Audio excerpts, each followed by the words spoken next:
네, 여러분 반갑습니다. 오늘 세 번째 강의인데, 예, 좀 기다리면 되나요? 네. 자, 성경적 세계관에 대해서 배우고 있는데요. 세계관이라는 것은 세상을 보는 시각이다 그랬습니다. 그러니까 세상을 보는 시각 자체를 우리가 의식하지 못하지만 이 관점에 의해서 세상을 이해하게 된다 그랬어요. 성경에서 가르쳐주고 있는 그 세계관은 창조와 타락과 구속의 세계관이다라고 요약할 수 있겠습니다. 그러니까 우리가 어디에서부터 왔는가를 생각을 할 때 하나님이 선하게 지으신 이 창조 세계로부터 왔다라는 거, 하나님에게서부터 왔고, 그런데 이 세상은 뭔가 문제가 있죠.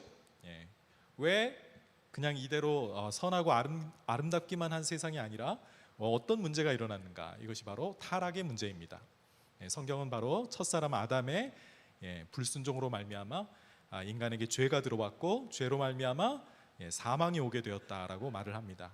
아담의 타락으로 말미암아 아담뿐만 아니라 아담의 모든 후손에게 동일한 운명이 주어지게 되죠. 죄와 사망의 법이 모든 인간을 지배하게 됩니다. 그런데 그뿐만 아니라 이 만물을 다스려야 할 인간이 타락하면서 인간이 다스림의 대상이 되는 그 자연 만물까지도 함께 타락하게 되었다 그러죠.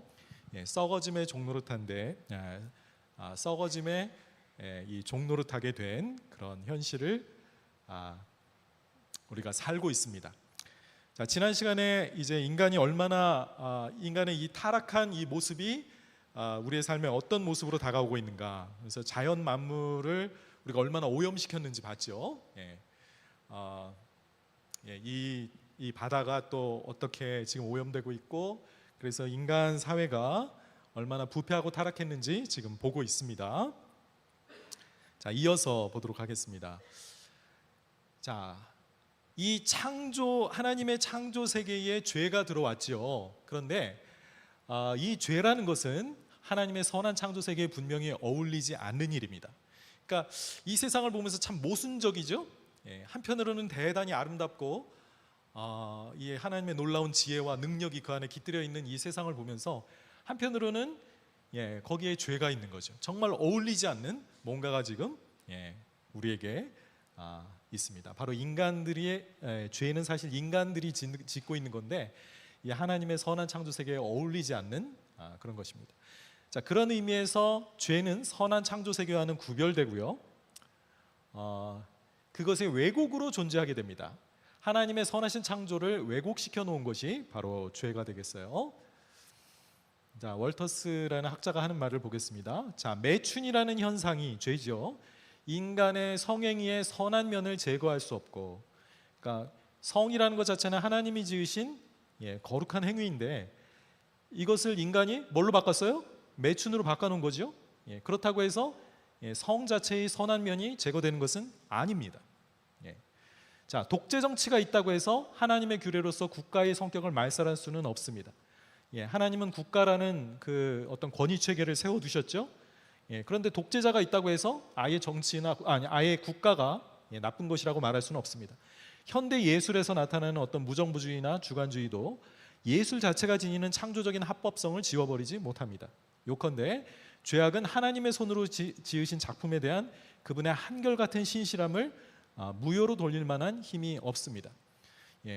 죄는 하나님의 창조 세계를 이렇게 왜곡시키는 것인데, 그렇다 그래서 그 본래의 바탕인 이 선한 창조 세계가 없어지거나 아예 무효가 되는 것은 아니라는 겁니다.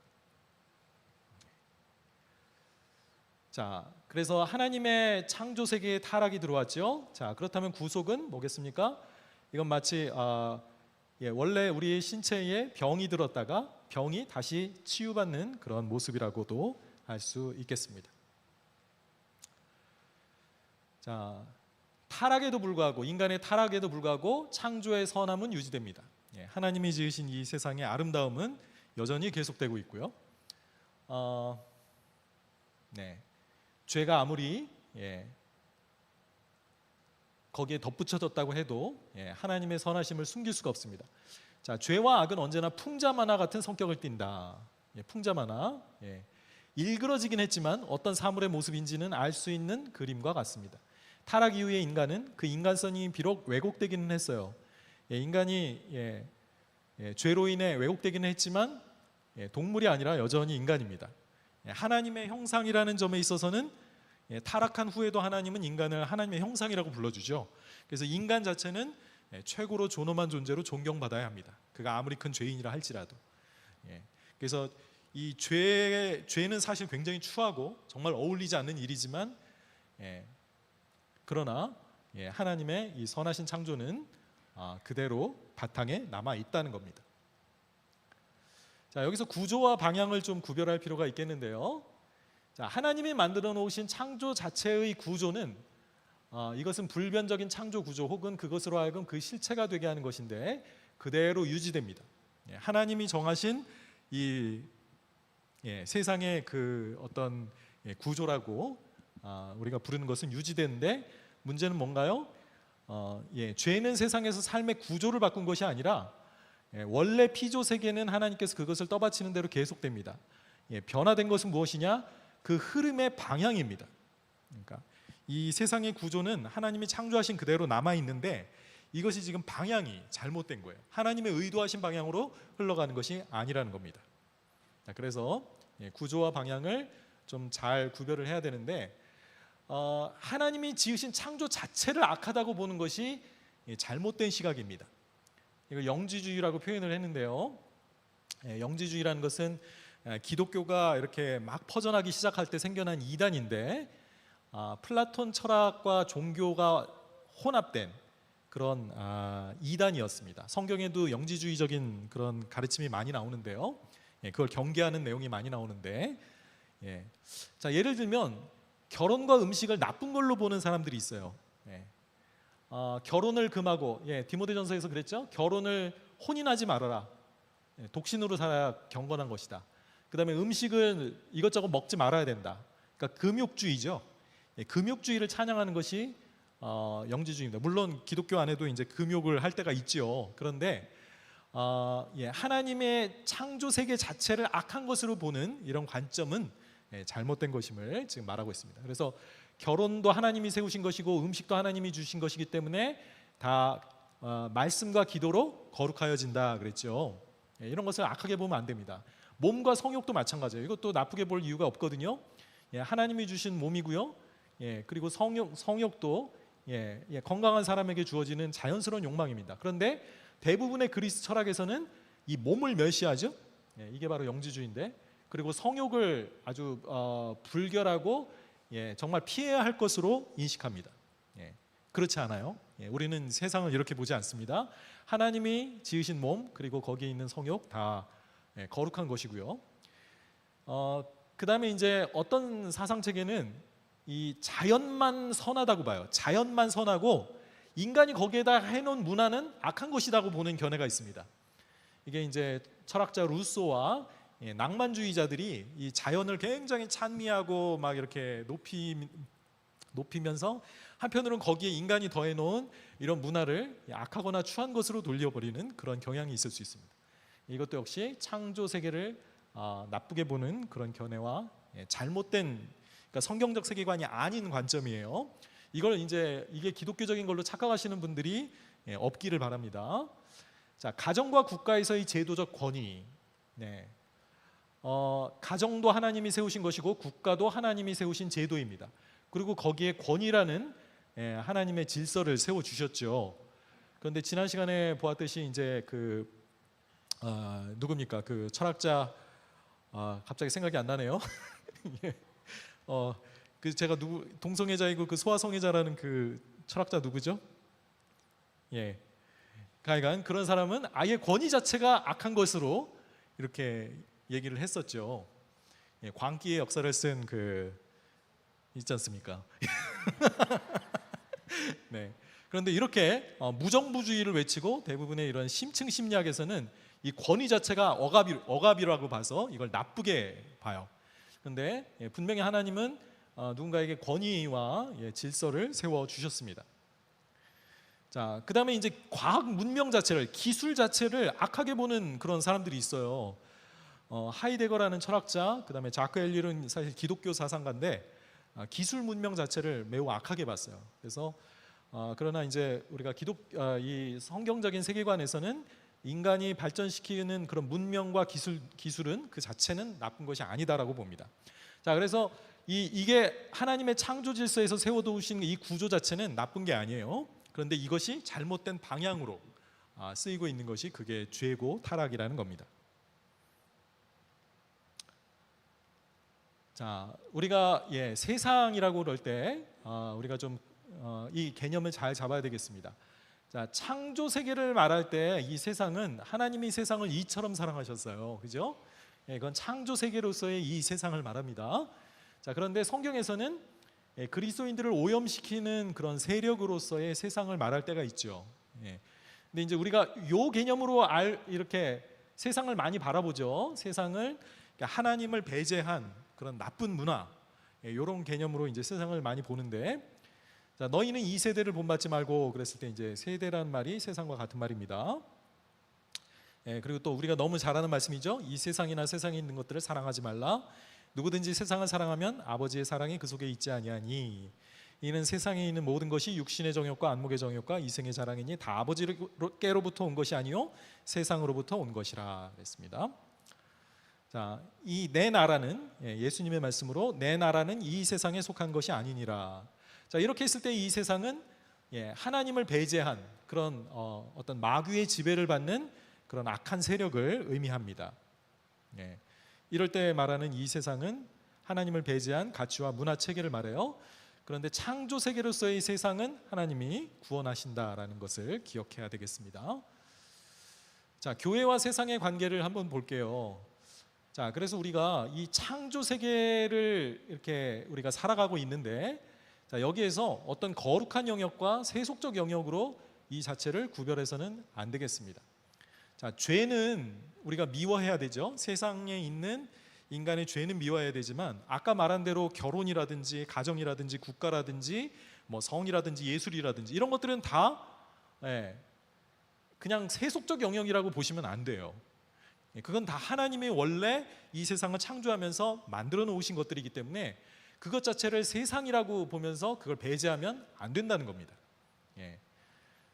그래서 예술, 정치, 학문, 언론, 스포츠, 사업 등 흔히 세상적이다 또는 세속적이다라고 불리는 영역은 성스러운 영역과 대비된 것, 성스러운 영역과 반대되는 것으로 자꾸 생각을 해요, 그리스도인들이. 그래서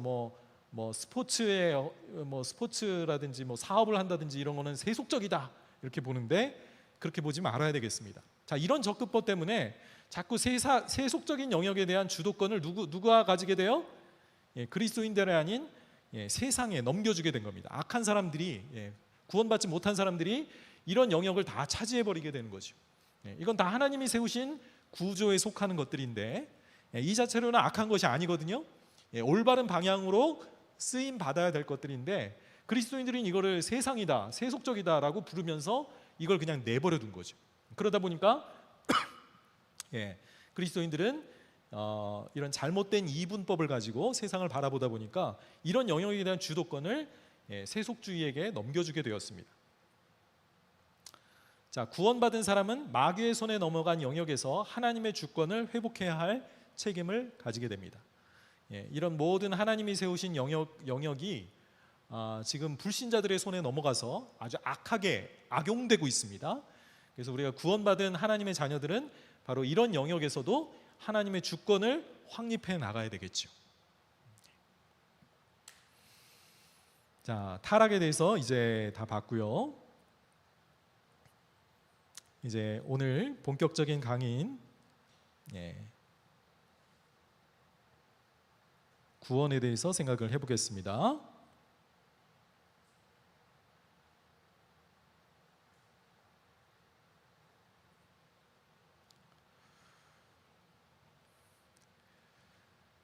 자, 성경적 세계관 중에 이제 세 번째 시간인데요. 이제 우리가 어디로부터 와서 왜 여기에 있고 또 어디로 가는가 하는 문제인데, 지금 타락이라는 문제에 대해서 우리가 어떤 치료책을 성경이 제시하고 있는가를 살펴보겠습니다. 바로 구원의 문제죠.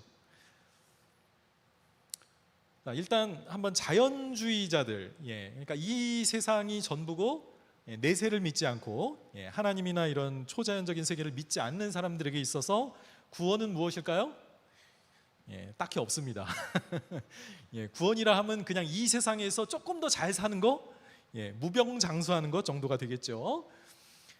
이 세상이 전부라고 믿고 있는 자연주의자들에게 또는 무신론자들에게 죽음을 넘어서는 희망은 없습니다. 죽음은 그냥 모든 게 다 끝나는 거죠. 보이지 않는 세계를 거부하다 보니까 죽음 이외에는, 죽음 다음에는 그냥 뭐 모른다고 하거나 없다, 이것이 전부다라고 주장을 하는데, 실제로 이런 사람들이 생각보다 많지는 않죠. 자, 이 세상을 사는 동안 그래서 무병장수하기 위한 뭔가 인간의 구원에 기여하는 것은 뭐겠어요? 의학 기술을 발전시키고 과학 기술을 발전시켜서 인간 삶을 좀 편하게 하는 거, 그런 게 구원의 보탬이 되는 일이겠죠.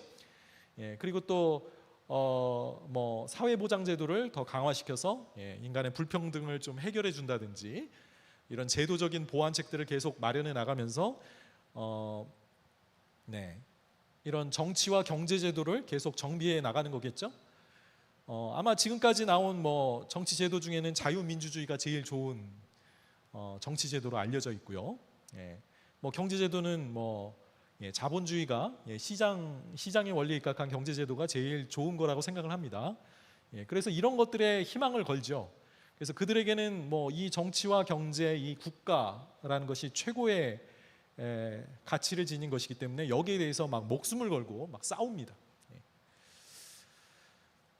자, 그런데 문제는 뭡니까? 인간의 이기심과 죄악을 막을 만한 제도는 존재하지 않습니다.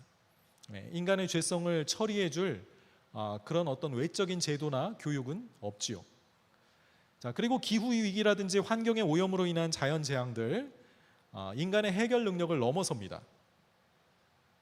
얼마 전에 제가 호주에서 뭐 일어났던 그 6개월 동안의 산불을 말씀드렸는데, 그 뒤로도요 하와이에 불이 일어났고, 지금 캐나다에서도 우리나라 면적보다 더 많이 타고 있는데 그걸 못 끄고 있다 그러죠. 근데 또 신문을 보니까 그리스에도 지금 산불이 일어나서 걷잡을 수 없이 번져나가고 있다고 합니다. 다 그런데 정부가 이 문제들을 다 해결해 주지 못해요. 그냥 산불이 막 너무 번져나가니까 이거를 어떻게 해결하지 못합니다. 뭐 코로나도 그랬죠. 질병 문제도 그렇고, 계속해서 인간이 자연 앞에 무기력함을 보여주는 일들이 계속 드러나고 있습니다. 어찌 보면 이 자연주의 무신론자들은 참 불쌍한 사람들이에요, 그죠? 소망이 없구나, 그냥 죽으면 다 끝나는 것이구나 라는 거죠. 자, 그래서 이런 세상에서 사람들은 뭐에 시달리겠어요? 불안감에 시달리겠죠. 자신이 언젠가는 죽어야 된다는 사실, 자기의 존재가 없어진다는 사실에 대한 불안감, 독일어로 앙스트라고 하는데, 이런 불안감이 바로 뭔가를 의지하게 만드는, 사람으로 하여금 종교를 만들어내게 되는 그런 요인이 된다고 학자들이 말합니다. 자, 성경에는 뭐라고 말할까요? 전도서 3장 11절에 이렇게 말합니다. 하나님이 모든 것을 지으시되 때를 따라 아름답게 하셨고, 하나님은 선한 창조 세계를 아름답게 지으신 분입니다. 보시기에 좋았다고 하셨고요. 사람들의 마음에는 뭘 주셨어요? 하나님의 형상으로 지어진 인간의 마음 안에는 영원을 사모하는 마음을 주셨습니다. 물론 요 해석이 이제 여러 가지로 할 수 있지만, 뭔가 하나님만이 채워주실 수 있는, 하나님을 닮은 존재이기 때문에 하나님만이 채워주실 수 있는 마음의 텅 빈 공간을 주신 거예요. 그런데 하나님이 하시는 일의 시종을 사람으로 측량할 수 없게 하셨도다. 창조주 하나님의 하시는 일들을 정말 알고 싶어하는 그 마음, 그죠? 뭔가 이 하나님을 닮았기 때문에 하나님의 그런 것들을 따라가고 싶은 그런 마음이 우리 마음 안에 영원을 사모하는 마음으로 주어져 있습니다. 인간은 그러나 영원하지 못한 존재이기 때문에 영원을 또 갈망하게 되죠. 자, 인간의 마음 안에 있는 이 내적인 불안감이 어디에서 해결돼요? 하나님의 품에 안길 때, 오 주님, 당신은 우리를 당신 자신을 위해 창조하셨습니다. 그러므로 우리가 당신 안에서 쉴 때까지 우리 마음에는 안식이 없습니다. 하나님을 위해 지어진 존재이기 때문에 하나님의 품에 안길 때에만 우리 마음은 평안을 얻고 만족을 얻게 된다는 것이죠. 이래야 사람은 제자리에 돌아온 것이고, 이것이 바로 샬롬이고, 이것이 바로 진정한 평화하고 안식인데, 그런데 사람들은 어때요? 이스라엘 백성 같은 경우에 어떻게 했습니까? 내 백성이 두 가지 악을 행하였나니 곧 그들이 생수의 근원 된 나를 버린 것과 생명의 근원 되신 하나님을 버리고, 또 어떻게 해요? 스스로 웅덩이를 판 것입니다. 자기 자신의 종교를 만들어낸 거예요. 하나님을 버리고 자기 자신만의 물 웅덩이를 판 겁니다.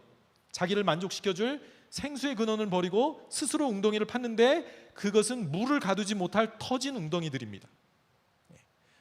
인간이 만들어 놓은 종교는 우상숭배죠. 결코 그 마음을 만족시켜줄 수 있어요? 없습니다. 더 큰 갈망만 일으키는, 그래서 더 큰 죄악에 빠지게 만드는 그런 물을 가두지 못할 터진 웅덩이들입니다. 인간의 상태가 바로 이런 거죠. 채울 수 없는 욕망을 계속해서 채우려고 하지만 채워지지 않습니다. 이 공허는, 다시 말씀드리지만, 영원을 사모하는 이 마음의 큰 공허는 마음의 블랙홀처럼 하나님이 채워주시지 않으면 계속 허전한 거죠. 그랬을 때 하나님을 안길 때 우리 마음에 안식이 찾아옵니다. 자, 인간의 공허한 마음이 하나님으로 채워지지 않으면 그 자리를 우리는 우상으로 대신 채우게 되는 거죠. 로마서 1장에서 그래서 하나님을 인정한, 하나님으로 알면서도 하나님께 예배하지 않고 하나님께 감사하지 않았어요. 그랬을 때 그 마음이 미련하게 되었다, 어두워지게 되었다, 공허하게 되었다고 하죠.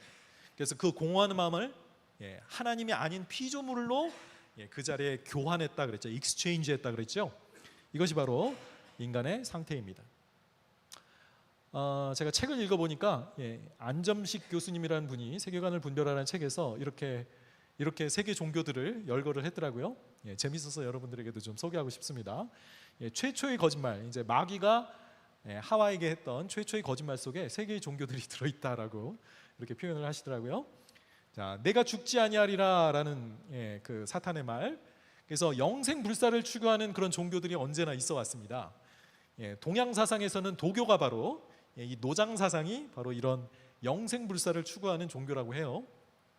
그래서 무슨 약을 먹고 그래서 이제 그래서 옛날 도사들이 이제 그 신선이 되기 위해서 그 약을 지어 먹었는데, 그게 이제 수은, 지금으로 말하면 이제 수은인 거죠. 수은하고 금을 섞었대나, 그거 먹어서 수은 중독으로 더 일찍 죽었다고 합니다.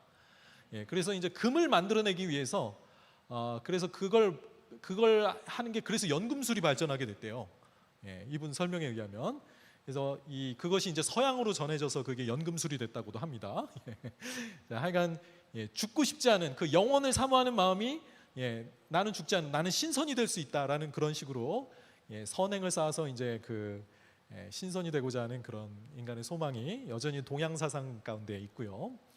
너희의 눈이 밝아질 것이다. 이거는 이제 이성주의, 과학주의, 계몽주의가 추구했던 그런 어떤 합리성을 추구하면서 인간의 이성으로, 어떤 신의 계시의 도움 없이 인간의 이성만으로 진리를 발견할 수 있다라는 그런 과학주의, 과학주의에 대해서 살펴봤죠. 이것이 바로, 이건 종교라고 하기는 좀 그렇지만 거의 서양 철학의 전통은 인간의 어떤 지혜를 추구하는, 인간의 이성의 힘을 믿는 그런 사상의 흐름이라고 하겠습니다. 또 뭐가 있나요? 너희가 선악을 알게 될 것이다 그랬는데, 이것은 도덕주의와 율법주의 종교라고 합니다.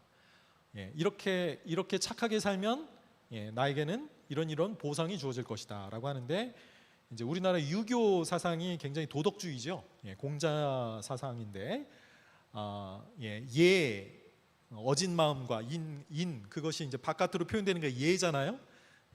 예를 이제 우리 조상들도 굉장히 그걸 따라왔고 그 가르침을 받아왔죠. 그런데 이제 지금 생각해 보면 그것이 얼마나 허례허식인가, 그리고 얼마나 거기에 큰 위선이 있었는가, 우리가 잘 알고 있습니다.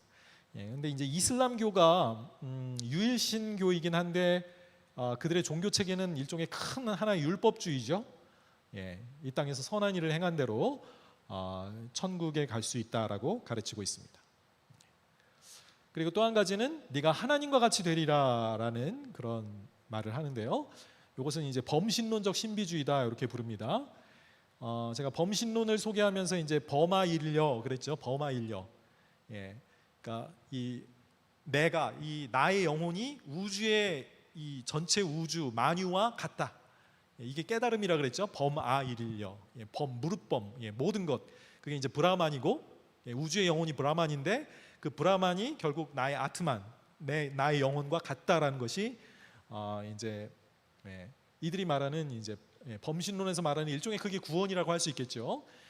그래서 내가 나를 벗어나서 이 전체적인 이 우주 또는 그걸 신이라고 부르죠. 그것과 하나가 되는 것이 구원이라고 가르칩니다. 그가 해탈이라고도 하죠.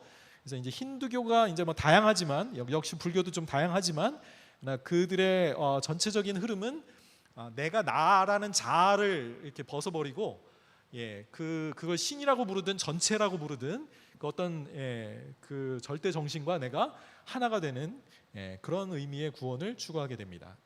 이런 식으로 인간은 다양한 종교들을 통해서 이렇게 구원을 추구하고 있죠. 자, 요즘 이제 우리는 다양한 종교들이 있는 세상을 살아가고 있습니다. 우리나라 사회도 대표적인 종교의 어떤 다양성을 가진 사회입니다. 종교다원주의는 바로 이런 거죠. 모든 길은 하나로 통하고 모든 종교에는 그래서 구원이 있다는 겁니다. 그래서 어느 종교를 택하든 다 구원으로 가는 길이니까 그 종교를 다 존중해 줘야 된다는 거죠. 종교다원주의를 이렇게 정의했더라고요. 사회에 공존하는 종교적 믿음의 체계의 다양성을 인정하는 태도나 원리를 말하고요. 절대적인 진리의 배타성을 인정하기보다는 다양성을 인정하는 점에서 포스트 모더니즘의 전형적인 종교 철학이다. 절대적인 유일한 진리를 포기하고 다른 종교의 진리와 가치를 인정하는 것이다라고 말을 했어요. 그렇죠. 이제 특히 이제 기독교가 여기서 문제가 많이 되죠. 기독교는 배타적이다라는 말을 많이 듣는데 기독교만이 진리가 아니라 불교나 유교나 뭐 도교나 다 같은 그 구원의 길을 지금 구원에 이를 수 있는 다양한 길이다라고 보는 거죠. 자, 그래서 우리가 일반 대학에서 여러분 젊은이들이 이제 교육을 받을 때 대학에는 신학 과목이 있어요, 없어요? 일반 대학에는 없죠. 일반 대학에서 기독교 신학을 가르쳐주지 않습니다. 대신 뭘 배우느냐? 종교학을 배워요. 종교학. 종교학을 배우게 되면 종교학은 뭐예요? 수많은 종교들 중에 기독교도 그것과 동일선상에서 하나의 종교로 다른 여러 종교들과 비교 분석하는 그런 대상이 되어 버립니다. 이런 관점에서 이제 종교다원주의의 관점을 받아들인 상태에서 이제 기독교 신학도 공부하게 되는 거죠. 자, 그런데 우리가 타종교의 가르침에 대해서 우리가 조심해야 될 게 뭐냐면 타종교에도 일반 은총에서 나온 훌륭한 교인들이 많이 있습니다. 그래서 여러분들 요즘 시중에 나오는 그 스님들의 책을 읽으면 좋은 내용이 굉장히 많아요. 그리고 우리가 배워야 될 부분도 많이 있습니다. 그냥 가만히 앉아서 수도를 하고 있으니 그거 얼마나 뭐 훌륭한 깨달음을 많이 얻겠어요, 그죠? 그래서 그런 것들은 하나님이 일반 은총에서 주신 그런 능력이라고 할 수 있겠죠. 거기에서 나온 좋은 교훈들이 많이 있어요. 그런데 결국 그의 전체 가르침은 종교 전체는 성경적 세계관과 충돌할 수밖에 없음을 기억해야 합니다. 그러니까 부분적으로는 이들이 맞는 이야기를 많이 해요. 그래서 그런 것 때문에 우리가 여기 매료될 수가 있어요. 그런데 전체적인 가르침 자체는 성경적인 세계관과 일치할 수가 없죠. 타종교니까. 그래서 이 타종교의 가르침 전체는 그래서 결국 사탄은 타종교를 이용해서 사람들을 미혹하고 기독교를 박해하는 그런 종교가 되어버립니다. 이건 뭐 이슬람도 그렇고 뭐 불교 세계에서도 그렇고 하여간 기독교가 들어간 곳에서는 종교의 다양성을 인정해 주지만 기독교가 아닌 다른 종교들은 다 국가 자체가 국가의 종교로 삼죠. 그리고 타 종교들을 핍박합니다. 그래서 기독교는 이런 곳에 들어가게 될 때 이슬람 사회에 들어가거나 아니면 불교 사회에 들어갈 때 박해를 당하게 되지요. 필리핀에 선교 여행을 갔더니 거기는 원래 카톨릭 국가여서 이 침례교 신앙을 이렇게 전파하게 되면 이 카톨릭의 굉장한 박해를 받게 된다고 그러더라고요. 그런 경우에는 이제 카톨릭도 이제 어떤 사탄의 도구의 역할을 하게 되는 거죠. 종교라는 것은 굉장히 큰 어떤 문화와 가치 체계이기 때문에 이거는 하나의 어마어마한 세력이 됩니다. 그래서 이것을 사탄이 이용을 해서 이걸 통해서 사람들을 미혹하고 거짓 것을 믿게 하고 결국은 기독교를 박해하는 수단으로 쓰임 받게 되는 거죠. 자, 우리 이미 교회를 다니고 있는 분들에게는 뭐 타종교로 이렇게 개종하실 분들이 아마 많지는 않을 거예요. 없기를 바라고요. 그런데 우리의 문제는 뭐냐면 혼합주의입니다. 우리의 신앙이 기독교 신앙을 가지고 있으면서 다른 일들을, 다른 신앙을 받아들이게 되는 경우들이 있는 거죠. 예전에 제가 교회 다닐 때 이제 물론 신앙이 좋은 분은 아니었는데 이제 자기 자녀들이 아프고 뭐 계속 집안에 불행한 일이 닥치니까 결국 그 무당을 불러다가 구술하는 분이 있었어요. 혼합주의죠. 여러분, 이스라엘 백성의 문제는 뭐였습니까? 이스라엘 백성이 우상 숭배를 한다고 할 때 여호와 하나님을 완전히 버린 게 아니었어요. 여호와 하나님은 하나님으로 섬기고 플러스 바알도 섬겼다는 겁니다. 바알은 농사의 풍요를 가져다주는 신이었거든요. 그래서 여호와 하나님을 섬기면서 그 가나안의 토착 종교라고 할 수 있죠. 제가 말씀드렸는지 모르겠는데 바알 신과 아세라 신의 그 성적인 결합이 이렇게 이 땅에 비를 내려준다고 생각을 해서 그래서 그 사람들은 이 신전에 가서 여사제가 창녀예요. 그래서 그들과 이제 성관계를 하면서 그 바알과 아세라 사이에 이런 성관계를 흉내내는 거죠. 그것이 그들의 신앙이었어요. 그게 바알 신앙입니다. 그러니 음란한 신앙이라고 이렇게 성경에서 말한 이유가 거기 있습니다. 당연히 어떤 경전이 없죠. 말씀이나 계시가 없고 아주 그냥 풍요를 가져다주는 신으로 하나님을 믿으면서 바알을 동시에 섬겼다는 데 문제가 있는 겁니다. 우리 그리스도인에게 일어날 수 있는 일이 바로 이 혼합주의라는 점을 조심해야 되겠어요. 자, 이 골로새 교회도 영지주의라고 아까 제가 말씀드렸던 그런 철학 내지 종교가 그들 가운데 서서히 스며들고 있었습니다. 우리가 기독교 신앙을 이 철저하게 우리의 생각 자체가 이 성경적 세계관으로 무장되지 않으면 피상적인 신앙을 갖잖아요. 그럼 혼합주의에 빠지게 됩니다.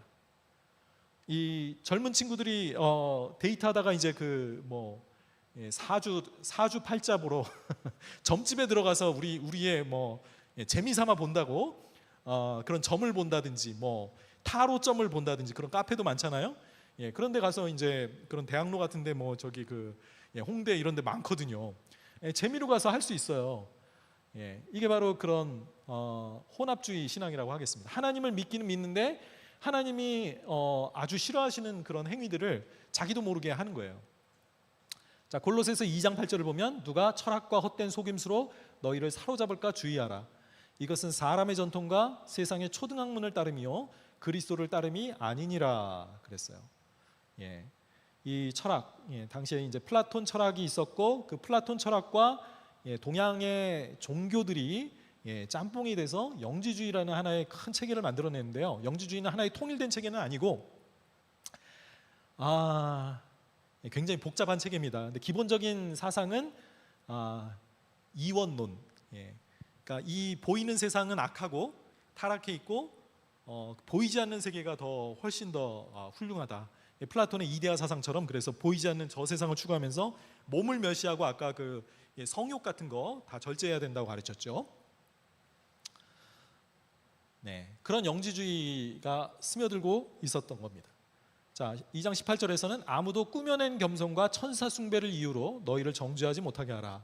그가 그 본 것에 의지하여 그 육신의 생각을 따라 헛되이 과장한다 그랬습니다. 뭔가 이 꾸며낸 겸손, 그러니까 굉장히 어떤 종교 행위가 있었던 거죠. 그리고 당시에는 천사들을 숭배하는 게 유행했습니다. 지금은 우리가 이제 과학적인 눈으로 세상을 자꾸 바라봐서 이 하나님과 인간 세상 사이에 아무것도 없다고 생각을 하는데 고대 사람들은 우리가 또 성경적인 세계관이 그래요. 하나님과 인간 사이에 천사들의 세계가 있습니다. 그걸 권세들이나 보좌들이나 능력들이나 이렇게 표현을 하는데 그런 세계에 이렇게 푹 빠져서 본 것에 의지한다 그랬죠. 뭔가 신비적인 체험을 하고 그 생각을 굉장히 과장하는 사람들이었어요. 그러니까 어떤 신비 체험, 내가 그런 영적인 세계를 내가 봤다, 이렇게 과장하는 거죠. 우리나라에도 약간 순복음적인, 우리나라 한국 기독교는 교회들 전체가 다 순복음화됐습니다. 그래서 우리나라의 그 기독교 신앙이 순수하지 않아요. 그래서 우리나라의 그 기복적인 요소가 굉장히 많이 들어와 있습니다. 이 땅에서 축복받고 무병장수하는 그런 꿈을 그렇게 하는 것이 하나님이 복 주시는 삶으로 여기고 그걸 추구하는 사람들이 있잖아요.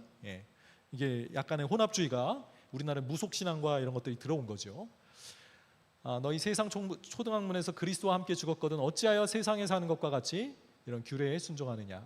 붙잡지도 말고 맛보지도 말고 만지지도 말라 하는 것이니 이 모든 것은 한때 쓰이고 없어지리라. 사람의 명령과 가르침을 따르느냐. 이 종교의 특징은 다 사람에게서 나온 것이죠. 하나님에게서 나온 것이 아닙니다. 인간의 타락한 지성에서 만들어낸 이런 초등학문들을 너희가 왜 쫓고 있느냐는 거예요. 이런 것들은 자의적 숭배와 겸손과 몸을 괴롭게 하는 데는 지혜 있는 모양이나. 자, 자의적 숭배, 그러니까 뭔가 예배가 있는 거죠. 그런데 자의적입니다. 하나님이 정하신 게 아니라 인간이 그냥 정해놓은 거예요. 그리고 겸손해요. 겉으로 아주 경건한 모양이 있어요. 그리고 금욕적이에요. 뭐 독신주의라든지 뭐 음식이라든지 뭐 이런 거 하면서 막 몸을 괴롭게 해요. 그런데 사실상 육체에 따르는 것을 금하는 데는 조금도 유익이 없다. 왜 그럴까요? 하나님의 계시에 근거하지 않고 인간의 사고에서 유래했고요. 금욕주의적인 색채는 있지만 성령이 없기 때문에 육체를 금할 능력이 그들에게는 있지 않았던 겁니다. 자, 그래서 진정한 회심과 제자도를 통해 성경적 세계관으로 이 정신까지 완전히 기독교적인 그런 크리스찬 마인드를 갖춰야 되거든요. 그런데 이렇게까지 안 되고 그냥 기독교 신앙을 내가 받아들였다. 그래서 교회에 참석한다.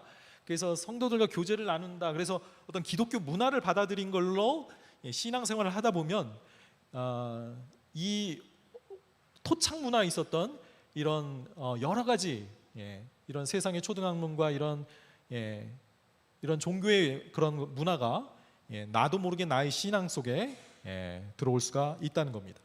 그래서 지금 우리가 정말 내 사고가, 나의 생각이 진정으로 성령님에 의해서 로마서 12장 2절에서 말하는 것처럼 이 마음을 새롭게 함으로 변화를 받아서 나온 생각인지, 아니면 나의 육신에서 사고가 나온 건지 한번 잘 검증을 하셔야죠. 로마서 8장에서 뭐라 그랬어요? 생각이 나에게서 떠오르는 생각이 두 개의 근원이 있죠.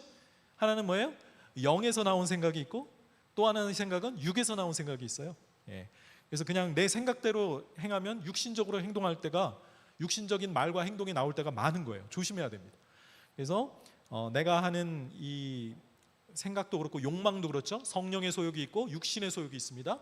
그래서 크리스찬이라 할지라도 자꾸 육신적인 욕망에서, 육신적인 생각에서 나온 걸로 생활을 하다 보면 진정한 이런 그리스도인의 모습이 아직 나오지 않은 거죠. 자, 이제부터 그럼 성경에서 말하는 구원은 무엇이냐를 한번 생각을 해보겠습니다. 이미 여러분들이 오랫동안 신앙생활을 하시면서 성경을 배워오셔서 잘 아실 텐데, 그래도 저하고 한번 같이 성경에서 말하는 구원이란 무엇인가, 뭐 여러 가지로 접근할 수 있겠는데 먼저 한번 복음이라는 것이 무엇인가 한번 생각을 해볼까요? 많이 들어보셨겠죠. 자, 복음이라는 단어는, 유앙겔리온이라는 단어는 일반 사회에서 쓰이고 있던 말입니다. 성경에서만 나온 말이 아니고, 일반적으로 이 유앙겔리온 하면은 앙겔로스가 천사거든요. 메시지입니다. 그래서 유는 좋은이라는 뜻이에요. 그래서 좋은 소식이에요. 자, 일반적으로 황제가 등극했다거나 그의 아들이 탄생했다는 소식이에요. 또는 전쟁에서 승리했을 때 그 이겼다는 그 기쁜 소식이 바로 복음입니다. 이게 유앙겔리온. 여러분 마라톤 전투 이야기 아시죠? 페르시아와 그리스가 이제 전쟁에서 맞붙었는데 2차 이 페르시아 전쟁에서 그리스가 승리하잖아요. 그랬을 때 그 승리했다는 그 소식을 전해주기 위해 그리스의 한 병사가 42.195km를 뛰어서 자기 백성들에게 우리가 이겼습니다 하고 죽었잖아요. 그때 그가 전했던 소식이 뭐예요? 유앙겔리온입니다. 기쁜 소식이에요. 이렇게 기쁘고 감격적인 소식이 바로 유앙겔리온. 자, 여러분 구약에서 혹시 복음이라는 단어를 한번 찾아보신 적 있나요? 네, 한번 이 구약에서 복음이라는 게 뭘까 한번 찾아보시면 이 복음이라는 단어가 나오는 곳이 바로 이사야서입니다. 이사야 선지자가 이 복음이라는 것을 처음으로 전했는데, 이것은 무엇이냐면 여호와께서 오신다는 소식이에요. 자, 보겠습니다. 이사야서 40장에 나옵니다. 아름다운 소식을 시온에 전하는 자여. 아름다운 소식이 바로 유앙겔리온 복음입니다. 너는 높은 산에 오르라. 아름다운 소식을 예루살렘에 전하는 자여. 너는 힘써 소리를 높이라. 두려워하지 말고 소리를 높여 유다의 성읍들에게 이르기를 뭐라고요? 너희의 하나님을 보라. 자, 하나님을 봐라. 뭐예요? 하나님이 오셨다라는 얘기죠. 보라, 주 여호와께서 장차 강한 자로 임하실 것이요. 하나님이 오신다는 겁니다. 강한 자로 오셔서 그의 팔로 다스리실 것이라. 하나님이 오셔서 이 세상을 통치하신다는 것이 이사야가 보았던 복음이었던 겁니다. 상급이 그에게 있고 보응이 그의 앞에 있으며, 심판하시는 거죠. 잘한 사람에게는 상을 주시고, 악한 자들에게는 그걸 갚아주시는 분이 하나님이십니다. 자, 그런데 여기서는 또 다른 목자의 이미지로 얘기하시죠. 그는 목자같이 양떼를 먹이시며 어린 양을 그 팔로 모아 품에 안으시며 젖먹이는 암컷들을 온순히 인도하시리로다 그랬어요. 하나님이 임하시는데 한편으로는 매우 강한 자의 모습으로, 용사의 모습으로 오시고요. 그러나 또 한편으로는 목자의 모습으로 이렇게 부드러운 이렇게 그런 이미지로 양들을 온순하게 인도하시는 그런 목자의 모습으로 그려져 있습니다. 그러니까 여호와 하나님이 오시는 그 날을 가리켜 여호와의 날이라고 하죠. 선지자들이 보았던 그 날에 하나님이 오신다라는 것이 기쁜 소식이었습니다. 그 하나님이 오셔서 자기 백성은 구원하십니다. 그걸 이제 요엘 선지자를 보면 사자처럼 포효한다고 되어 있어요. 하나님이 자기 백성을 호위하시면서 사자가 어항 하면서 그 온 세상에 이렇게 포효를 하는 것처럼 자기 백성을 구원하시고 그의 원수된 자들을 심판하시는 모습으로 그려져 있죠. 자, 그런데 한편으로는 사자 같은 모습이면서 또한 어린 양의 모습이기도 하죠. 사자와 어린 양이신 예수 그리스도의 모습이 여기서 예상이 됩니다. 자, 이사야서 뒤편을 보면 52장에 가서 여호와의 종을 소개하면서 좋은 소식을 또 한 번 얘기해요. 좋은 소식을 전하며 평화를 공포하며 좋은 소식을 가져오며 구원을 공포하며 시온을 향하여 이르기를 내 하나님이 통치하신다 하는 자의 산을 넘는 발이 어찌 그리 아름다운가. 사도 바울이 여러 번 인용했던 그 복음의 소식이죠. 자, 여기서도 좋은 소식이 뭡니까? 하나님이 통치하신다. 오셔서 아까 오신다 그랬고, 그리고 하나님이 다스리신다라는 것이 바로 복음이었습니다. 자, 그런데 이사야서 52장이면 바로 53장에 이어서 여호와의 종, 고난받는 여호와의 종인 메시아를 그려주고 있는 그 바로 앞에 나와 있는 좋은 소식입니다. 자, 또 좋은 소식이 61장에 나옵니다. 61장은 우리가 잘 아는 구절에 예수님이 나사렛 회당에서 인용하셨던 말씀인데, 주 여호와의 영이 내게 임하셨으니 이는 내게 기름을 부으사, 기름을 부으셨다. 메시아죠. 가난한 자에게 아름다운 소식을 전하게 하려 하심이라. 메시아가 오셔서 전해주는 그 소식이 바로 복음이구나. 나를 보내사 마음이 상한 자를 고치며 포로된 자에게 자유를, 갇힌 자에게 노임을 선포하며 그랬습니다. 자, 그래서 구약적인 의미의 복음을 이렇게 좀 정리를 해본다면 하나님이 오셔서 다스리신다라는 것입니다. 그죠? 그것이 복음이고요. 그런데 이쪽 뒤쪽으로 오면 올수록 그것은 하나님이 오시긴 오시는데 누굴 통해서 오셔요? 메시아를 통해서 오신다는 겁니다. 하나님의 이름으로 메시아께서 오셔서 자기 백성을 구원하시는 것으로 실현되는구나. 자유와 해방을 선포하시는 것이 이게 바로 복음이구나라는 겁니다. 자, 우리가 이제 물론 복음이라고 알고 있는 것보다 조금 훨씬 더 이렇게 개념이 폭넓죠. 그리고 하나님의 나라와 복음이 왜 가까운가를 좀 여기서 좀 보셨으면 좋겠습니다. 자, 예수님과 복음은 어떤 관계가 있을까요? 자, 신약 성경에 보면 마가복음 1장 1절에서 하나님의 아들 예수 그리스도의 복음의 시작이라 그랬어요. 아, 그래서 복음서구나. 예, 그래서 복음서입니다. 그래서 마가복음뿐만 아니라 다른 예수님의 공생애를 기록한 책을 다 에반겔리온이라는 그 복음서라고 부르기 시작했습니다. 자, 그런데 우리가 알고 있는 복음은 예수님의 십자가의 죽음과 부활인데 마가는 예수 그리스도의 생애를 지금 특히 공생애를 묘사하는 그게 바로 복음이라고 본 거죠. 자, 보시면 십자가의 죽음만 아니라 예수님 자체가 복음입니다. 사실은 성경 전체가 일종의 복음이고요.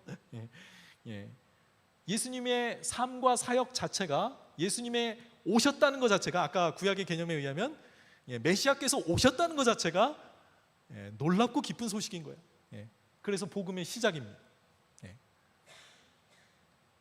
예수님이 전한 복음은 뭘까요? 예수님도 복음을 전하셨어요. 뭘까요? 아까 말했잖아요. 하나님이 다스리신다는 거예요. 하나님의 통치가 가까이 왔다는 겁니다. 그리고 이것을 하나님 나라의 복음이라고 누가복음에서 이렇게 이야기를 합니다. 그러니까 하나님 나라와 복음이 이렇게 왔다 갔다 이렇게 상호 교환적으로 쓰여요. 아, 예수님이 이해하신 복음은 하나님의 통치가 드디어 이 땅에 이루어진다라는 것이구나 라는 겁니다. 자, 예수님은 그 나라와 어떤 관계가 있을까요? 예수님은 누구실까요? 그 나라의 나라님이십니다. 그 나라의 나라님께서 오신 거예요. 그러니까 하나님의 나라는 어떻게 된 겁니까? 이미 그분의 통치가 여기서 시작된 거죠. 이 땅에 하나님의 나라가 이 왕의 방문으로 인해서, 그 나라의 왕께서 오심으로 인해 그 나라는 이미 이 땅에서 시작된 겁니다. 자, 십자가의 죽음과 부활로 예수님은 마귀에게 승리하십니다. 죽음과 죄와 사망의 권력을 잡고 있는 이 마귀를 물리치심으로 또 아버지께서 그를 존귀하게 하셔서 승천하시게 하시죠. 그리고 하나님의 보좌 우편에 앉으셔서 지금 다스리고 계신 겁니다. 하나님의 나라는 아직 완전히 임하지는 않았지만 그분이 방문하심으로 인해 이 땅에서 시작되었고 하늘에서 지금 이 교회를 통치하고 계십니다. 그분의 통치권이 지금 실현되고 있는 거죠. 자, 우리가 구원을 묘사하는 단어가 굉장히 많아요. 10개도 넘는데 그 이미지라고 할 수 있죠. 구원의 이미지를 표현하는 단어들이 많은데 그 중에 이제 구원과 거의 동의어처럼 쓰이는 단어가 이제 속량이라는 단어입니다. 그러니까 요즘에는 이제 예전에 구속이라 그랬는데 아마 구속이라는 말이 이렇게 감옥에 갇히는 거하고 비슷해서 속량이라는 말을 바꾼 것 같아요. 영어로는 redemption인데요. 자, 이 단어를 한번 좀 보면서 구원이라는 게 뭔가 한번 생각을 해볼게요. 자, 이게 이제 다시 사다는 말입니다. 다시 사다, buy back, purchase. 값을 치르고 시장에서 물건 살 때 있잖아요. 사는 것, 사는 것인데 영어에 이제 re라는 말이 있는 것처럼 다시 찾다라는 그런 개념이 좀 있어요. 그래서 이제 이 헬라 원어는 시장이라는 아고라라는 단어가 들어가요. 엑스 아고라조가 이제 시장에서 뭔가를 이렇게 값을 치르고 사오는 거죠. 그래서 값으로 사신바 되었다고 합니다. 자, 또 다른 헬라어 단어가 이제 그 몸값이라는 것과 관련이 있어. 몸값. 예수님이 몸값이라는 표현을 쓰신 적이 있습니다. 마태복음 20장 28절에서 뭐라 그래요? 인자에 온 것은 섬김을 받으려 함이 아니라 도리어 섬기려 하고 자기 목숨을 많은 사람의 대속물로 주려 함이라 그랬을 때 그 대속물이라는 단어가 몸값이라는 뜻이에요. 영어로 랜섬입니다. 몸값이라는 것은 뭔가 이렇게 잡혀 있는 사람을 풀어주기 위해 지불한 대가잖아요. 그죠? 자, 그래서 이 단어가 이제 리트론이라는 단어인데 이게 이제 명사형이고요. 이 단어가 동사형으로 리트로가 되면 바로 속량이라는 단어가 구속하다가 됩니다. 아, 그러니까 몸값을 치르고 해방시켜 주는 게 그게 구원인 거예요. 자, 우리는 어떤 일을 일어난 겁니까? 예수 그리스도가 피값으로 십자가에서 죽음으로 피로, 즉 자기의 목숨을 지불하셔서 우리를 죄의 속박된 상태, 즉 죄의 노예 상태로부터 우리를 해방시켜 줍니다. 우리를 해방시켜서 의와 은혜가 지배하는 그리스도의 통치, 곧 하나님의 나라에 들어가게 하신 겁니다. 우리는 마귀의 지배 아래서 죄의 노예로 살던 우리가 예수님의 피값으로 풀려나서 이제는 의와 은혜가 지배하는 그리스도의 통치 아래로 옮겨진 것, 트랜스퍼 된 거예요. 지하철 탈 때 2호선에서 1호선으로 갈아타는 것처럼 우리는 죄의 노예 상태에서 그리스도의 피값으로 풀려난 거죠. 그래서 은혜와 의가 지배하는, 의와 생명이 지배하는 그리스도의 통치로 들어오게 되었습니다. 로마서 6장에서 5장과 6장에서 가르치고 있는 진리고요. 자, 골로새서 1장 13절과 14절 우리 같이 한번 읽어볼까요? 시작. 그가 우리를 흑암의 권세에서 건져내사 그의 사랑의 아들의 나라로 옮기셨으니 그 아들 안에서 우리가 속량 곧 죄사함을 얻었도다. 자, 속량 곧 죄사함이라는 표현이 이제 여러 군데 나오는데, 속량이라는 것은 죄로부터 죄가 용서받는 것입니다. 죄가 없애지는 거고 죄를 덮어주는 것이죠. 자, 그런데 어떤 일이 일어난 거예요? 흑암의 권세에서, 죄와 사망의 법 아래서 굴복하던 우리가, 마귀의 권세 아래에 있던 우리가 풀려나서 사랑의 아들의 나라로 옮겨진 겁니다. 전이 된 거예요. 자, 여러분, 이스라엘의 출애굽 사건을 한번 생각을 해보세요. 이것은 바로 예수님이 이루실 구원에 대한 정확한 모형입니다. 이스라엘 백성들은 애굽에서 노예로 살고 있었죠. 종노릇하면서 온갖 고생을, 핍박과 학대를 받아가면서 살고 있었는데, 하나님이 모세라는 구원자를 보내서 그들을 해방시켜 주신 겁니다. 그래서 자유한 백성이 되죠. 홍해 바다를 건너면서, 그게 이제 침례라고 하고, 그 시내산에서 하나님의 백성으로 이제 언약식을 치르게 되죠. 자, 노예살이로 살다가 해방되는 것이 이것이 바로 속량입니다. 구약 성경을 보면 이제 속량을 나타내주는 그런 아주 아름다운 이야기가 룻기에 나와 있습니다. 룻기에 보면 보아스가 구속자예요. 속량해주는 사람입니다. 무슨 의미일까요?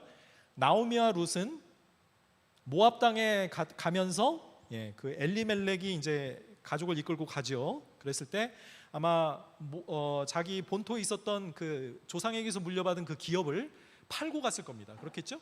그걸 가지고 또 이주 자금으로 썼을 거 아니에요? 그런데 이제 거기에 이제 가뭄이 끝나고 나오미와 룻이 이제 빈털터리가 돼서 다시 고향 땅으로 돌아옵니다.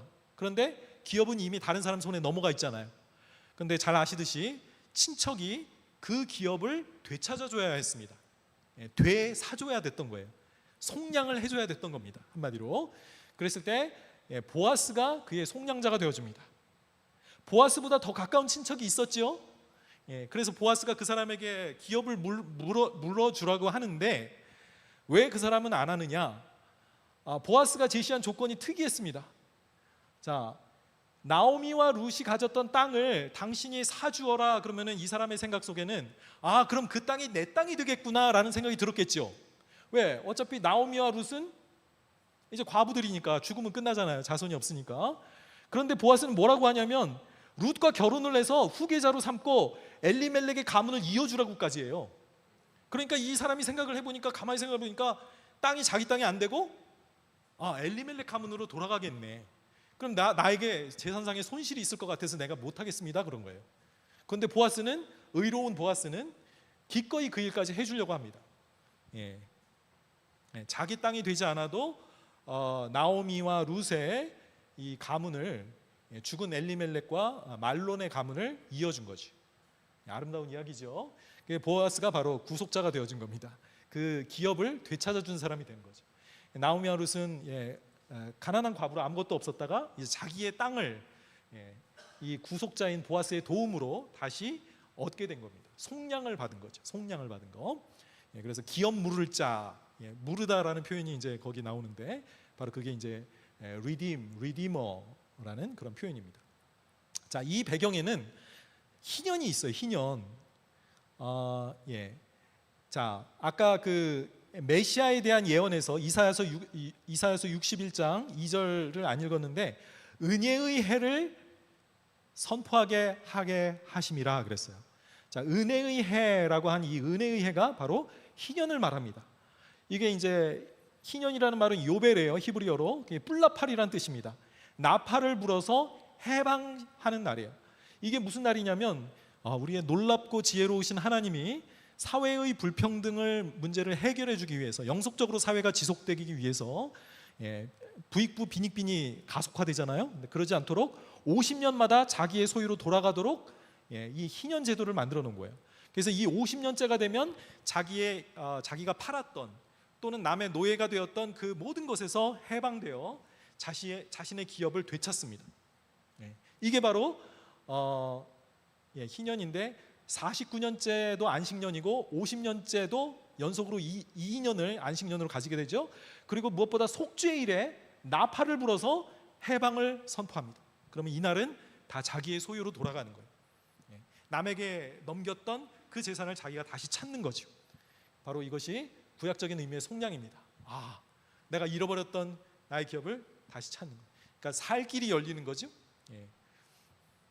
그러니까 이 유대 사회의 경제 제도와 이 구원이라는 문제가 얽혀 있는 겁니다. 그러니까 우리가 생각할 때는 구원이라는 문제가 이제 굉장히 영적인 문제로 이렇게 생각이 되는데 이런 경제적인 측면과 대단히 관련이 있었던 겁니다. 자, 다시 한번 하나님 나라의 복음을 한번 살펴보겠습니다. 요한이 잡힌 후 예수께서 갈릴리에 오셔서 하나님의 복음을 전파하여 이르되 때가 찼고 하나님의 나라가 가까이 왔으니 회개하고 복음을 믿으라 하시니라. 자, 하나님의 나라와 이 복음이 이렇게 같은 선상에서 선포되고 있죠. 자, 예수님께서 여기 나라, 이 하나님의 나라라고 했을 때 이 나라는 바실레이아인데요. 이것은 어떤 땅이라기보다 통치 영역보다는 왕권, 지배를 더 의미하는 단어입니다. 그래서 꼭 어떤 땅이라는 그것보다는 통치권을 의미한다는 거죠. 자, 예수님의 사역의 시작은 바로 하나님 나라가 지금 이 땅에서 시작되는 것입니다. 자, 예수님이 특별히 병 고침의 그런 사역을 하실 때 이 타락한 창조 세계, 이 병이라는 것도 이제 죄악의 하나의 증상이죠. 그리고 마귀가 지배하고 있는 이 모습 속에 그걸 치유하셨다는 얘기는 그 나라가 침투했음을 의미합니다. 이게 복음서가 가르쳐주고 있는 거예요. 자, 예수님이 마태복음 12장 28절에서 그러나 내가 하나님의 성령을 힘입어 귀신을 쫓아내는 것이면 하나님의 나라가 이미 너희에게 임하였느니라. 예수님의 사역 가운데서 하나님의 나라가 지금 힘차게 역사해서 마귀를 축출하고 있는 겁니다. 자, 누가복음 17장에서 바리새인들이 하나님의 나라가 언제 임합니까? 라고 묻자 예수님이 하나님의 나라는 볼 수 있게 임하는 것이 아니요 여기 있다 저기 있다고도 못하리니 하나님의 나라는 너희 안에 있느니라. 그래서 이제 우리말로 다 안에라서 우리 내면에 있다라고 생각하기 쉬운데 그러나 원어는 너희 가운데 있다라는 뜻입니다. 즉 너희 가운데라는 말은 뭘까요? 바리새인들 가운데 계신 예수님을 의미합니다. 자, 예수님은 하나님의 나라가 자신의 사역 가운데 현존함을 선포하고 계시는 것입니다. 그 나라의 나라님 자체가 하나님의 나라인 거예요. 그죠? 예수님은 자신의 삶으로 그 나라를 드러내고 밝히 보여주셨습니다. 하나님의 나라가 무언지를 그분의 치유 사역을 통해서 보여주신 겁니다. 예수님의 특히 죽음과 부활은 그 나라가 거둘 그런 승리와 실제를 미리 보증해주는 사건입니다. 예수님의 부활은 장차 우리에게 임할 우리가 경험하게 될 그 부활에 대한 일종의 보증이고 첫 열매죠. 그리고 종말에 대한 가장 종말 사건 가운데 먼저 일어난 일입니다. 그래서 하나님의 나라를 보증하는 일이에요. 자, 마귀는 이 세상의 임금으로 묘사되어 있습니다. 자, 또 아는 것은 우리가 하나님에게 속하고 온 세상은 악한 자 안에 처한 것입니다. 마귀가 세상을 지배하고 있고요. 자, 마귀가 이 세상을 지배하는데 그 지배하는 방식은 무엇이냐? 통치자들과 권세들입니다. 마귀의 관계를 능히 대적하기 위하여 하나님의 전신갑주를 입으라. 우리의 씨름은 우리는 지금 영적 전쟁 중에 있어요. 누구하고 싸우냐? 혈과 육을 상대하는 것이 아니다. 즉 사람을 상대하는 게 아니에요. 누구를 상대하고 싸웁니까? 통치자들, 권세들, 이 어둠의 세상 주관자들, 하늘에 있는 악의 영들이라 그랬어요. 이것들이 다 천사들의 세력입니다. 원래 이것들은 하나님에 의해서 지음받은 보이지 않는 세계에 속한 것들이에요. 그런데 이것이 사탄이 타락하면서 함께 하나님을 대적하는 권세로 지금 하나님을 대적하게 되었고 이들의 이름들만 봐도 이 세상에 있는 통치자들과 권세자들은 다 이 어둠의 세력에 이 타락한 천사들의 악령의 세력에 지배받고 있구나라는 사실을 알게 되지요. 그래서 마귀는 이런 인간 세상의 배후에서 이렇게 이런 세상의 주관자들을 통해서 역사하고 있습니다. 그래서 지금은 두 세계가 충돌을 일으키고 있죠. 자, 사람이 먼저, 예수님이 그러셨어요. 사람이 먼저 강한 자를 결박하지 않고는 그 강한 자의 집에 들어가 세간을 강탈하지 못하리니 결박한 후에야 그 집을 강탈하리라 그랬어요. 여기서 강한 자는 누구를 말하죠? 사탄을 말합니다. 그럼 예수님은 누굴까요? 강한 자인 사탄을 공격해서 이기고 결박하는 더 강한 자이십니다. 아까 그 이사야 40장의 말씀 기억나세요? 장차 강한 자로 임하실 것이요 용사로 임하실 것이요 그랬는데 예수님은 여기서 자신이 강한 자인 사탄보다 더 강한 자로 강한 자를 결박하는 그런 하나님의 아들로 자신을 소개하고 있습니다. 자, 여기서 이제 치유 사역이 일어날 때 18해 동안 귀신 들려 앓으며 꼬부라져 조금 더 펴지 못하는 한 여자가 있었는데 이르시되 여자여 내가 네 병에서 놓였다 말씀으로 명하시니까 이 창조하실 때 말씀으로 창조하신 하나님이 말씀으로 또 구원하시는 거죠. 18해 동안 사탄에게 매임받은 이 아브라함의 딸을 안식일에 이 매임에서 푸는 것이 합당하지 아니하냐. 이렇게 그 질병에 매여 있는 것이 바로 사탄에게 매여 있는 것으로 예수님 표현하셨고 그것을 풀어주는 것을 구원이라고 말씀하셨습니다. 자, 이와 같이 예수님이 지금 가져오신 그 복음이라는 것은 하나님의 나라의 복음이고 바로 자기 자신의 삶과 사역 속에 역사하고 있는 하나님의 나라의 현존이었습니다. 자, 그 현존이 우리에게는 어떻게 전달되느냐? 바로 성령의 선물을 통해서 우리도 그런 하나님 나라의 현존을 지금 누릴 수가 있습니다. 자, 예수님의 피는 예수님이 왜 피를 흘리셨어요? 새 언약을 이루시기 위해서입니다. 예전에는 언약을 맺을 때 피의 조인식이 종종 따랐기 때문이죠. 자, 그래서 우리에게 주어진 것은 새 언약의 선물을 에스겔서 36장 25절에 보시면 맑은 물을 뿌려서 너희의 죄를 정결하게 할 것이고 또 그러면서 내 영을 너희 속에 두어 너희로 내 율례를 행하게 하리라. 죄 사함과 성령의 선물이 약속되었던 겁니다. 그래서 물과 성령으로 거듭난다고 예수님이 말씀하신 요한복음 3장은 바로 새 언약의 성취를 의미하고 있는 거예요. 자, 하나님을 알며 그래서 성령을 받은 사람은 그래서 하나님을 알게 되고 그분의 계명을 자원해서 순종하는 백성이 됩니다. 자, 이 약속은 오순절 성령 강림으로 이루어지게 되죠. 주님이 첫 열매로 부활하신 그 초실절 후에 오순절 50일이 되고 나서 성령이 강림하십니다. 모든 성도에게 제자들에게 부어지고요. 그런데 여기서 이제 하나님의 영이 부어질 때 이제 갈라지고 혀 같은 것이 보였다고 했죠. 이 용어들은 언제 나오냐? 바벨탑 심판 때 나오는 용어들입니다. 이 바벨탑이 있기 전까지 하나님은 온 인류를 직접 상대하셨거든요. 그런데 바벨탑 사건 이후로 이제 언어가 달라지면서 민족들이 이때부터 생겨나게 된 것이고 하나님은 이때 이제 아브라함을 통해 한 민족을 이제 선택하시게 되는 거죠. 자, 그런데 하나님의 계획은 아브라함을 통해 모든 민족이 하나님의 복을 받게 되는 것이었는데 이스라엘 백성은 그 목적을 이루지 못하죠. 자, 이때 성령께서 오셔서 이제 민족들로 갈라졌던 이 많은 백성들에게 많은 백성들이 이제 성령으로 하나가 되는 새로운 백성으로 만들어지는 것을 보게 됩니다. 유대인만 아니라 모든 민족 가운데서 이제 한 백성을 만드실 하나님의 역사가 이제 보이기 시작하는 거죠. 자, 성령님은 보증이라고 불립니다. 이것을 아라본이라고 하는데요. 이 아라본이라는 것은 미래에 상속할 하나님의 나라를 보증하는 계약금입니다. 제가 일부러 계약금이라는 단어를 썼어요. 생생하게 다가오시라고. 아파트 사실 때 계약금 먼저 내시죠. 그리고 나중에 나머지 금액을 치릅니다. 선불금이죠. 성령님은 원래 종말에 속한 선물이에요. 종말에 받을 선물인데 하나님이 먼저 당겨서 이 시대를 살고 있는 우리에게 선불금으로 주신 거예요. 자, 그래서 이 미래에 상속할 하나님의 나라의 선물을 우리가 먼저 받았고 이 선물을 받음으로 인해서 장차 내가 하나님의 나라를 상속받게 될 거구나.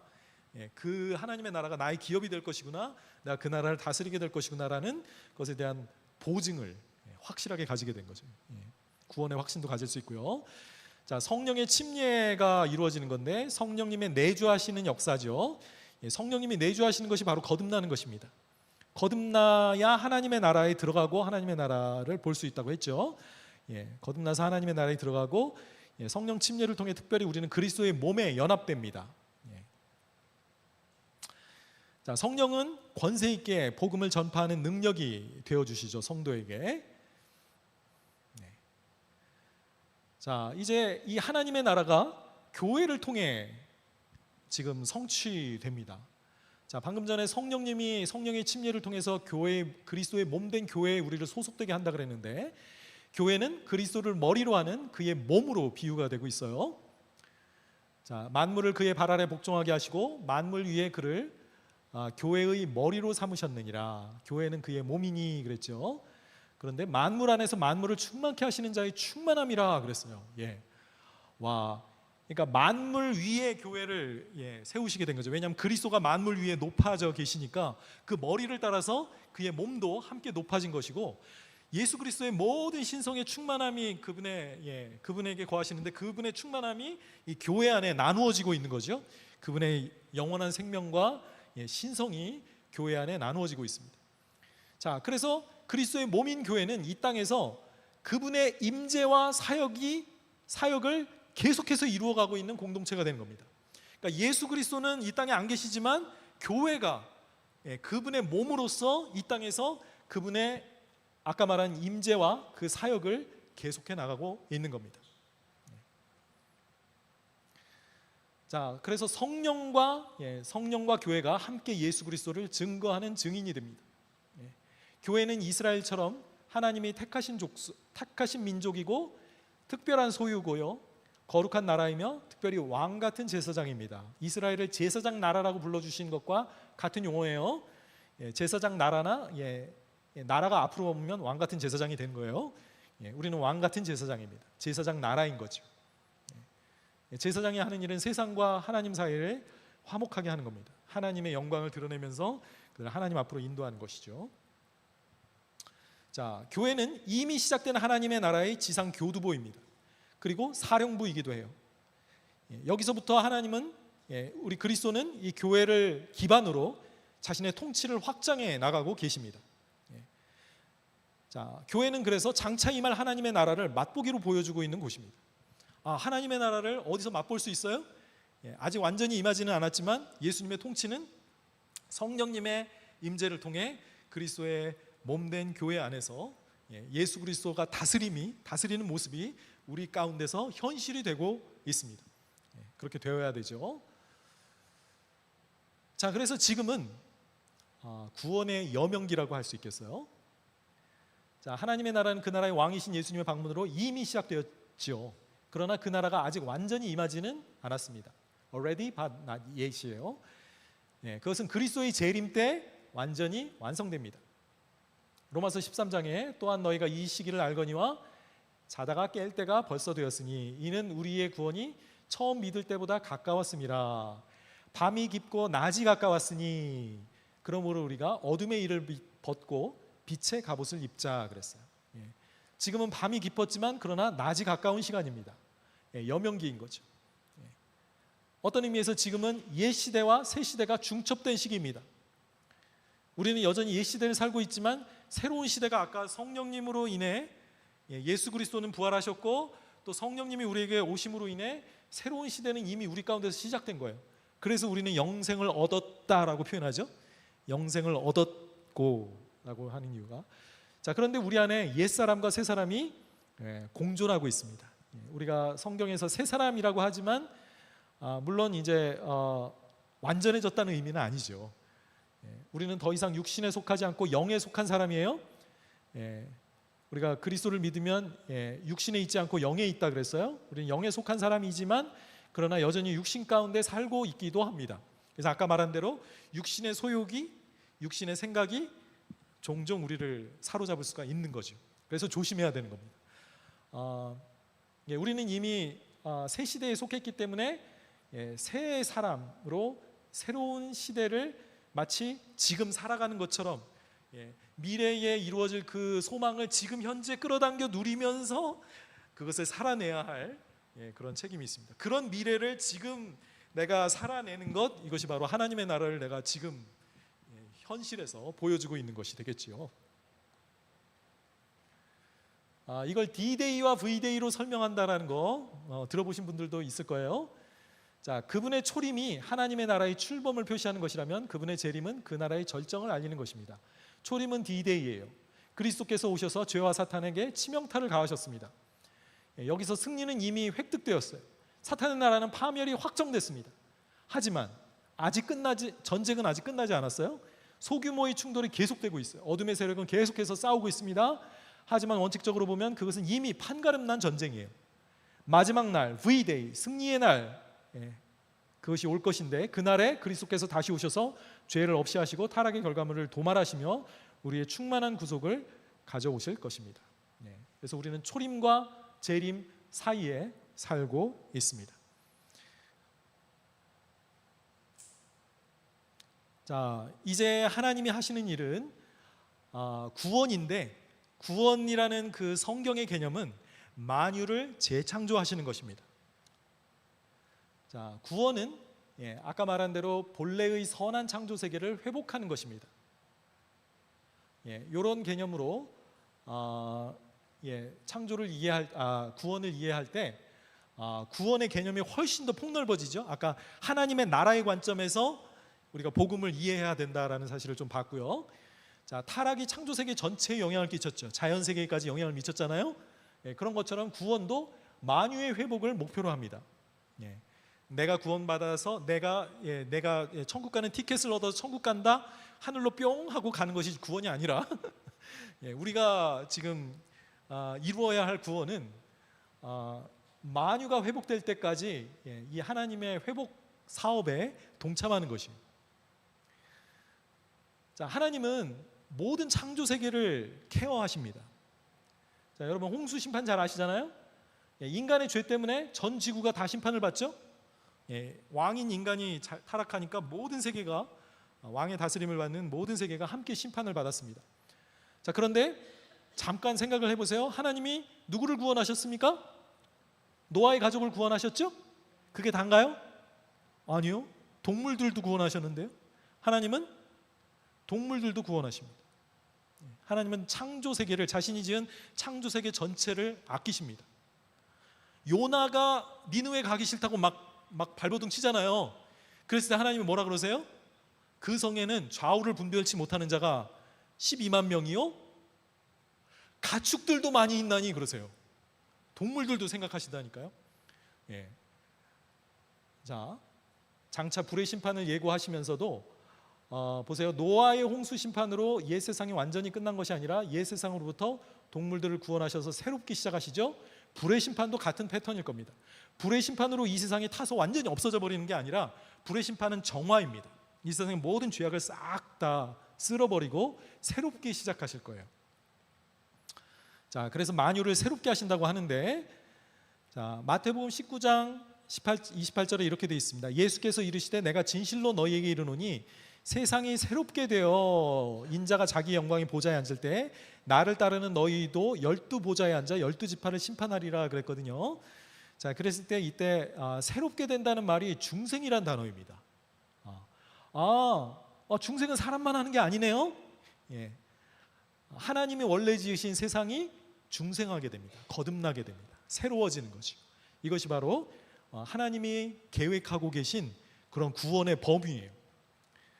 자, 성경이 말씀하는 구원은 창조 세계로부터의 구원이 아니에요. 그러니까 이 세상을 빠져나가서 저 하늘로 가는 그런 구원이 아니라 창조 세계를 구원하시는 것이 구원입니다.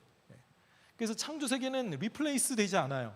이 세계를 없애시고 새로운 걸로 바꾸시는 게 아니라, 성경의 어떤 묵시적인 표현들이 그렇게 받아들여지도록 이렇게 오해를 줄 수 있는데, 그게 아니라 이제 그것은 갱신입니다.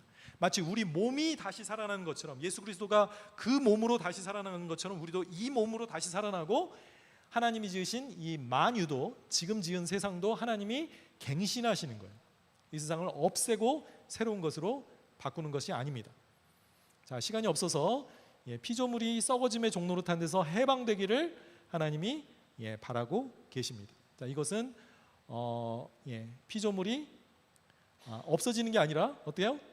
마치 사람처럼 함께 탄식하며 함께 인간과 고통을 겪고 있어요. 그런데 하나님의 아들들이 나타날 때 모든 피조물들도 이 썩어짐에서 해방될 것이라고 말씀합니다. 자, 죄악의 도미노에 반대되는 축복의 도미노가 이어집니다. 제가 죄악의 도미노 얘기했었죠. 자연 만물까지 인간이 타락하자 모든 자연 만물이 고통을 함께 받게 되었는데, 하나님과의 화해는 인간 사회의 평화를 창조하고요, 자연 만물까지 회복되는 그런 역사가 일어나게 됩니다. 호세아 선지자가 진실함으로 내게 장가 들리니 여호와를 알리라. 여호와께서 이르시되 그날에 내가 응답하리라. 나는 하늘에 응답하고 하늘은 땅에 응답하고 땅은 곡식과 포도주와 기름에 응답하고 또 그것들은 이스라엘에 응답하리라. 하나님을 알게 된다라는 거, 이제 이게 신약으로 말하면 구원받는 거죠. 그랬을 때 하늘과 땅이 회복되는 거예요.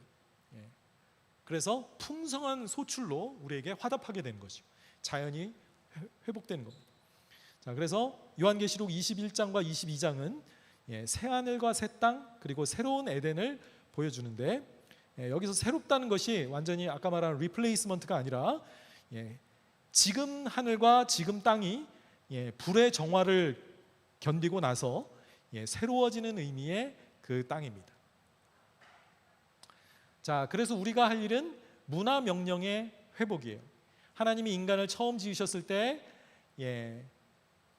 생육하고 번성하라, 땅에 충만하라 그랬죠. 모든 것을 다스리라고 하셨습니다. 그죠? 그랬을 때 이것이 문화 명령, cultivate라는 말이 나오고, 그것이 바로 문화라는 말이 나온 것이라 그랬죠. 자, 인간의 사명은 온 땅을 충만하게 하는 것이었기 때문에 처음 아담이 살았던 에덴을 온 세상에 확장하는 것이었습니다. 그 잠재력이, 땅은 잠재력을 가지고 있었는데 인간의 그런 기술과 문명의 발전으로 점점 더 확장되고 발전될 수 있는 가능성을 가진 그런 세상이었어요. 인간에게 맡기신 겁니다. 자, 예수 그리스도의 왕권은 온 세상을 다스리는 지배권입니다. 그러므로 교회의 사명은 삶의 모든 영역에서 예수 그리스도의 주권을 확립하는 것이 되어야 되겠어요.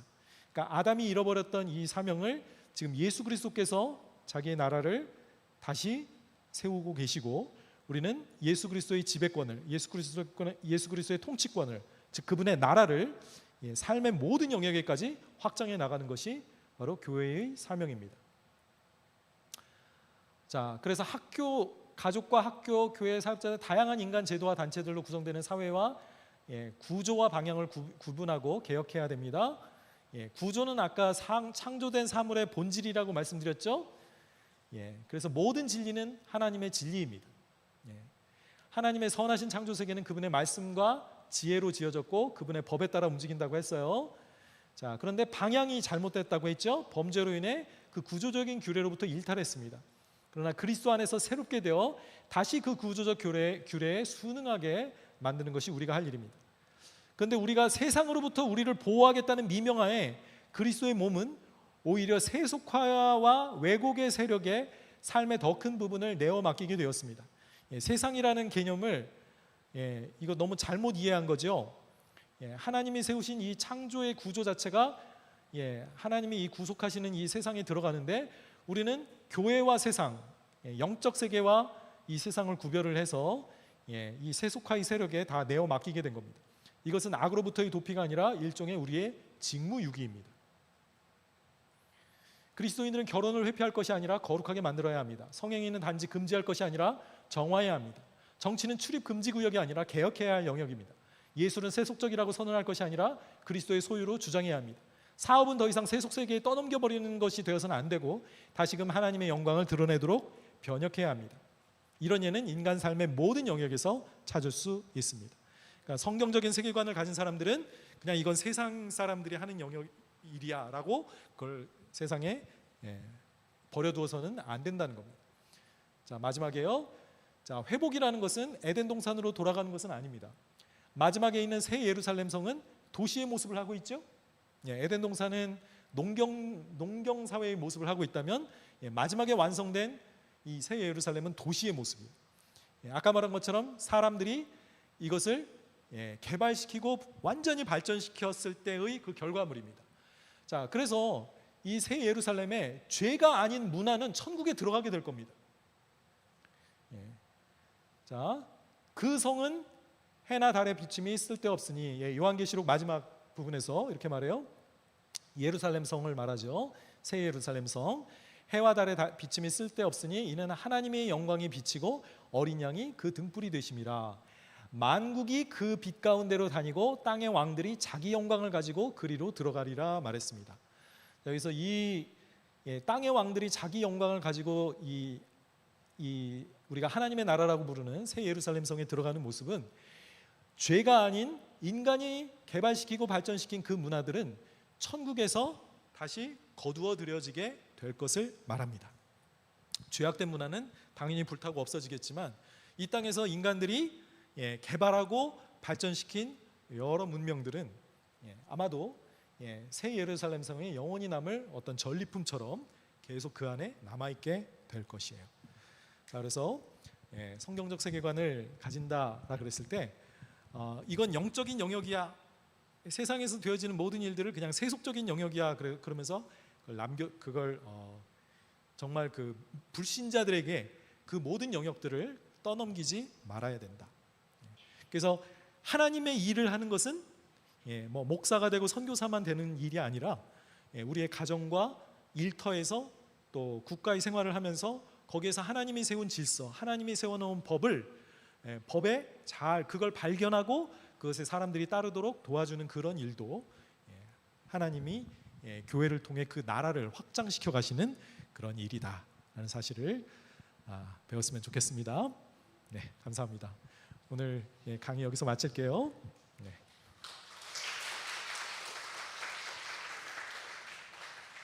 기도하고 마치겠습니다. 아버지 하나님, 하나님께서 우리를 어떤 목적으로 또 구원해 주시고 또 앞으로 이 만유를 어떻게 회복시켜 가시는가를 우리가 배웠습니다.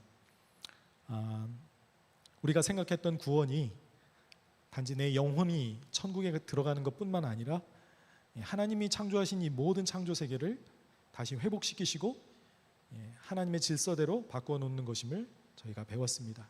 우리 사랑하는 성도들이 세상에서 도피하고 세상을 버리려고 할 것이 아니라 하나님이 창조하신 이 세상을 하나님의 뜻대로 회복시키는 것을 지금부터 잘 훈련하고 또 그렇게 그런 부분에서 많은 진보가 이루어질 수 있도록 하나님께서 이 교회를 사용해 주시옵소서. 감사하신 예수님의 이름으로 기도드렸습니다.